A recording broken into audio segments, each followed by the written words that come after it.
Ao longo desta semana, o país viu a desumanidade em que vivem milhares de imigrantes em Odmira e ouviu relatos de como as máfias do tráfico de pessoas abordam empresários portugueses a quem propõem fortunas para colaborarem neste esquema criminoso. Só que este retrato era por demais conhecido há muitos anos e foi várias vezes denunciado até aqui no Sexta às 9. Na base deste drama humanitário está uma alteração à lei de estrangeiros feita em 2017 que transformou Portugal numa autêntica fábrica de legalização de imigrantes na Europa. Uma lei negociada entre PS, Bloco de Esquerda e PCP que mereceu a crítica imediata do CEF e levou à admissão da então Diretora Nacional do Serviço, que o Governo quer agora extinguir. Luísa Maia Gonçalves demitiu-se depois de ter recusado a exigência feita pela ex-ministra Constança Urbano de Sousa, que pretendia que ela contrariasse um parecer do CEF que garantia que a nova lei iria gerar o colapso do sistema de autorização de residência. O certo é que o sistema entrou mesmo em colapso. Em 2016, o CEF recebia 52 pedidos de legalização de imigrantes por dia. Ora, hoje, em plena pandemia, registra 313 todos os dias, ou seja, 13 por hora. Em 2017, o CEF atribuía diariamente, vejam, 14 títulos de residência. Em 2020, concedeu em média 110. Só que Odmira é apenas a ponta de um iceberg que está por todo o país, em várias casas, em várias empresas que servem de morada fictícia a milhares de imigrantes que usam Portugal como porta de entrada na Europa. Infelizmente, pode haver mais clandestinos do que pensávamos. So take a shower is here with that? Nessa realidade subterrânea é preciso apurar o que há de ilegal. The Portuguese company does not pay you directly. No. To whom do they pay? This Bangladesh honor. And it's from Bangladesh that you receive your salary. Yes. E se eventualmente há qualquer coisa mesmo de criminoso.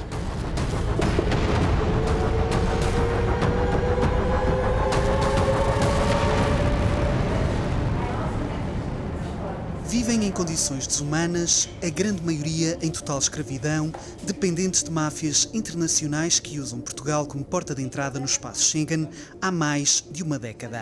Em 2013, o Sexta às 9 interceptou uma rede dinamarquesa que usava o Algarve como plataforma para o tráfico de cidadãos do leste.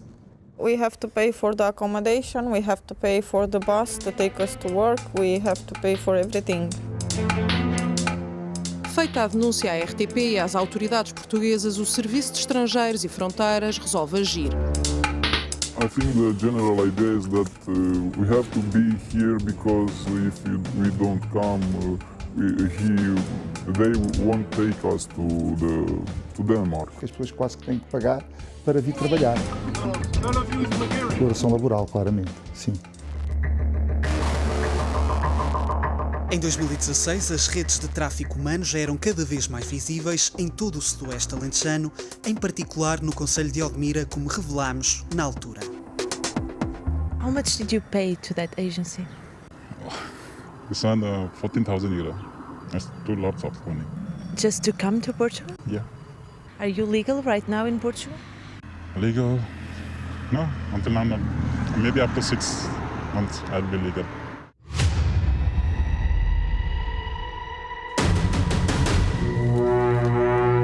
De 2016 até hoje, à vista de todos, as redes de exploração laboral e tráfico humano intensificaram o recrutamento. Pelo menos entre 2008 e 2016, foram mais de 1.500 as pessoas identificadas como vítimas de tráfico de seres humanos. Pediram para fazer as coisas mais malucas desta vida, porque como entrar no tráfico de pessoas, coisa que eu nunca aceitei. Um senhor de origem indiana veio propor a nós, em troca de um contrato, oferecia-nos 5.000 euros por cabeça. Essa pessoa não teria que vir trabalhar. Quanto mais viesse, mais eu recebia. Chegaram a oferecer 4.000 euros. Na internet multiplicam-se vídeos em várias línguas que explicam como é fácil obter um título de residência em Portugal. Na rua da Câmara Municipal de Odmira, uma casa arrendada à Santa Casa da Misericórdia Local tem 3 quartos. No máximo acho que é 30 a 32.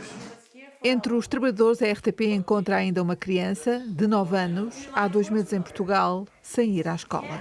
Denunciámos veementemente em 2018 e desde essa altura até agora o Governo nada fez nada. O Governo não descobriu Odmira nesta semana. Não estamos com uma direita que confunde, faz rimar pandemia com hipocrisia. O Estado demitiu-se de agir perante aquilo que era uma grave violação de direitos humanos. Demitiu-se. O Governo demitiu-se, a Câmara demitiu-se, demitiram-se. Nós identificamos 2 culpados, o Governo e o Presidente da Câmara. O país andava distraído, sim senhora, que nós colocamos estas questões há imenso tempo, variadíssimas vezes, variadíssimas recomendações e nada foi feito. Os partidos agora discutem, mas o drama foi agravado pelas alterações à lei de imigração introduzidas pela Geringonça em junho de 2017. O presidente da Câmara de Odmira apresentou queixa-crime em 2019. Neste momento, só no Ministério Público desta comarca há 12 inquéritos abertos por suspeitas de auxílio à imigração ilegal para efeitos de exploração laboral e tráfico de pessoas. Porque até 2016, 2017, não havia, quer dizer, via-se a população a crescer, mas a atividade estava a crescer, não havia uma evidência tão grande. Mas os fluxos começaram a ser desproporcionais e, portanto, aí foi, de facto, a evidência maior. Isso agravou-se a partir da alteração da lei. A quarta alteração à lei de imigração resultou de um texto negociado entre PS, Bloco de Esquerda e PCP, que fez de 2 artigos excepcionais a regra. Quem vota contra, podem sentar-se. Quem se abstém, na generalidade, foi aprovado com votos contra do PS e do CDS e votos a favor das restantes bancadas. Esta votação mudou o curso da história. Agora, para um imigrante obter uma autorização de residência em Portugal, já não precisa de um contrato de trabalho nem de um registro de contribuições. Basta que manifeste o interesse em trabalhar por cá, neste portal online do CEF, tenha uma promessa de contrato de trabalho e uma inscrição na Segurança Social e sem precisar de provar que está em Portugal. Para aproveitarem esta fragilidade da lei, há imigrantes que usam sistemas VPN para simularem que estão no país. Logo após estas alterações à lei, o CEF sentiu um aumento exponencial das manifestações de interesse de novos imigrantes. O número de pedidos aumentou drasticamente. Tem ideia quantas manifestações de interesse diárias começaram a cair no sistema após esta alteração à lei? Através de vários canais, alguns deles controlados por redes criminosas, que passaram a fazer desse sistema e da legislação portuguesa o seu modelo de negócio. Diariamente começaram a existir centenas de pedidos. Não é aceitável considerar como válidas 400 inscrições no portal SAPA. A então diretora nacional do CEF, Luísa Maia Gonçalves, subscreveu um parecer escrito por juristas do CEF que criticava as alterações à lei e avisava que este regime criava um efeito de chamada de forma descontrolada, diferente de toda a União Europeia. Foi demitida a diretora do Serviços Estrangeiros e Fronteiras. Luísa Maia Gonçalves terá sido demitida pela Ministra da Administração Interna. Uma demissão relacionada com o incumprimento dos objetivos da tutela. O 6 às 9 sabe que na véspera da demissão da então diretora nacional do CEF, a ex-ministra da Administração Interna, Constança Urbano de Sousa, exigiu que Luísa Maia Gonçalves fizesse declarações públicas a negar o efeito de chamada e o aumento exponencial dos pedidos de legalização de imigrantes. A ex-diretora nacional do CEF recusou e a demissão foi imediata. Os números estão à vista. Em 2016 foram registados no portal SAPA pouco mais de 13 mil pedidos de legalização. As alterações à lei só se tornaram efetivas no sistema no fim de 2017. De então para cá, os números dispararam para mais de 100 mil em 2019 e quase 20 mil só nos primeiros 3 meses deste ano, em plena pandemia. Ou seja, há uma média de 313 imigrantes que todos os dias manifestam interesse em trabalhar no nosso país. Estes números têm tradução imediata na concessão de novos títulos de residência ao abrigo dos artigos que deveriam ser exceção. O CEF admite que em 2017 atribuiu cerca de 3.400. No ano passado, mais de 28 mil títulos de residência. Ou seja, o CEF atribui uma média de 110 novos títulos de residência todos os dias. Está a dizer-me que Portugal se converteu, desde 2017, numa fábrica de legalização de imigrantes para a Europa. É um balcão de regularização de cidadãos estrangeiros que pretendem entrar no espaço europeu. Who brought you? Agents there in India, muito agent, too much agents, and we pay 16,000 euros. Encontra alguma similitude em algum país da Europa?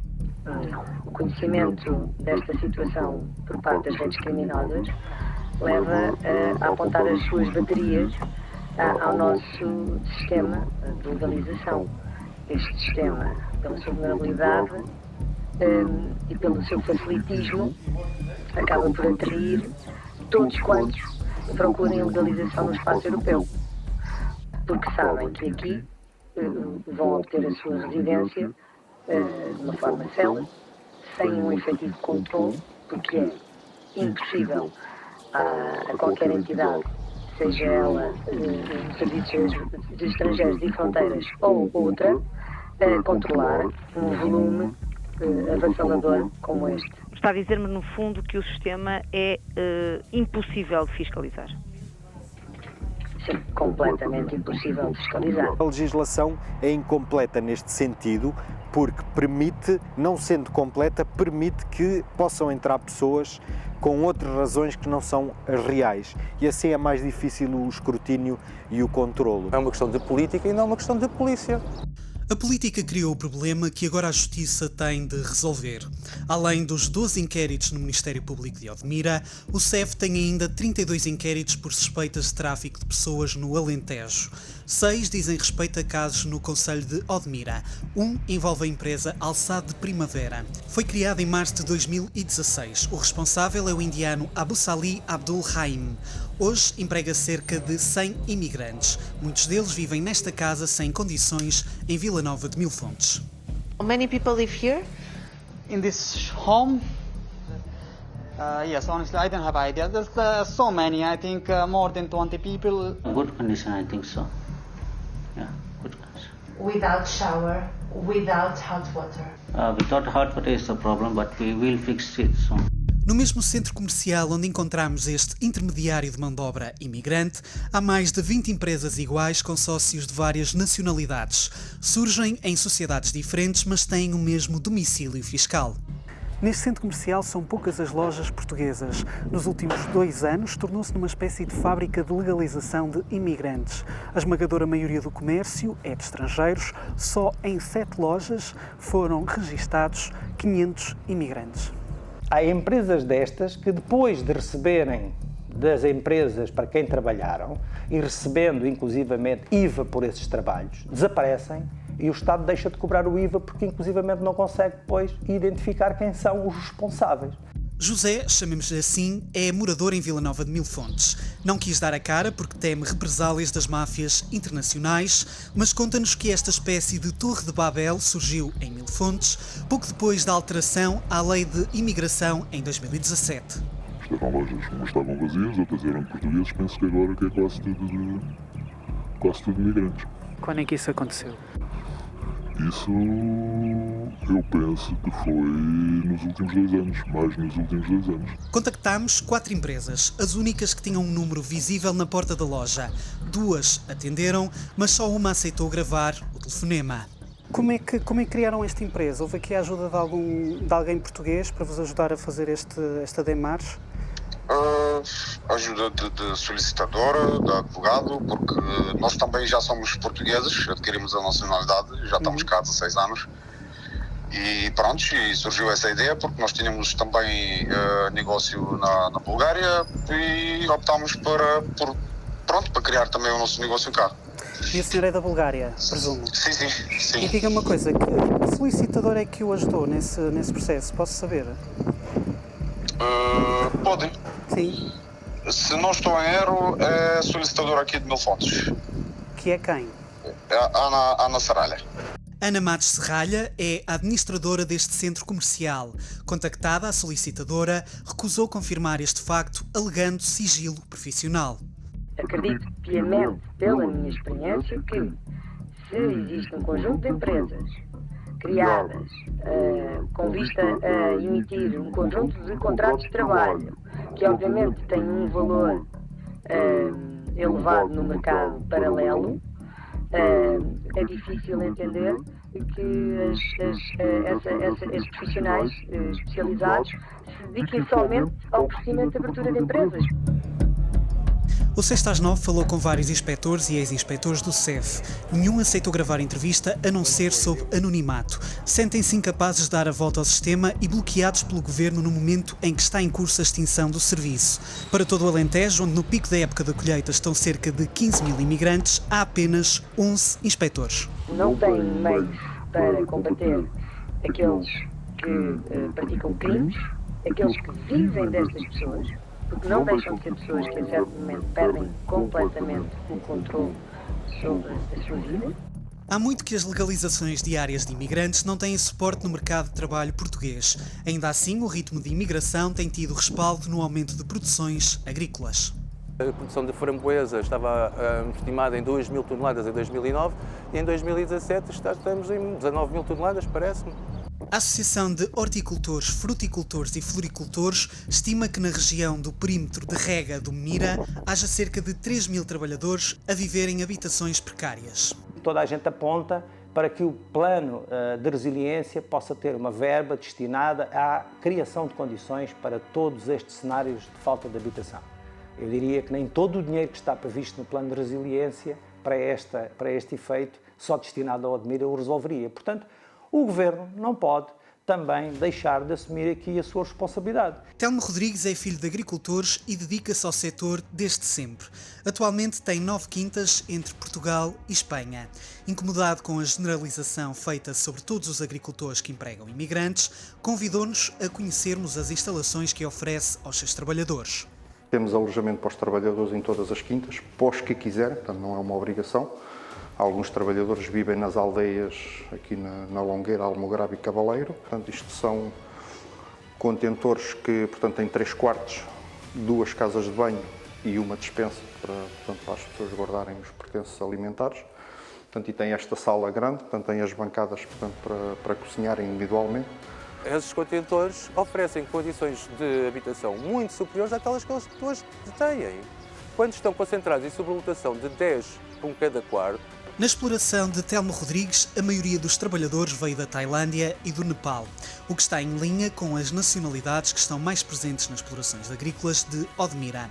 Em 2007, Telmo trabalhou com empresas de trabalho temporário, mas a experiência não correu bem e hoje recusa-se a usar intermediários. A mim parece-me estranho é que vá recebendo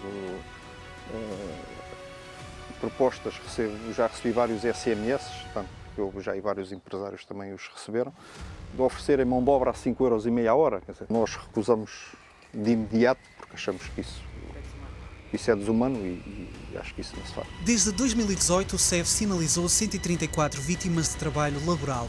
O problema não é de hoje, esteve sempre debaixo dos olhos de todos. O silêncio cúmplice permitiu que se arrastasse no tempo.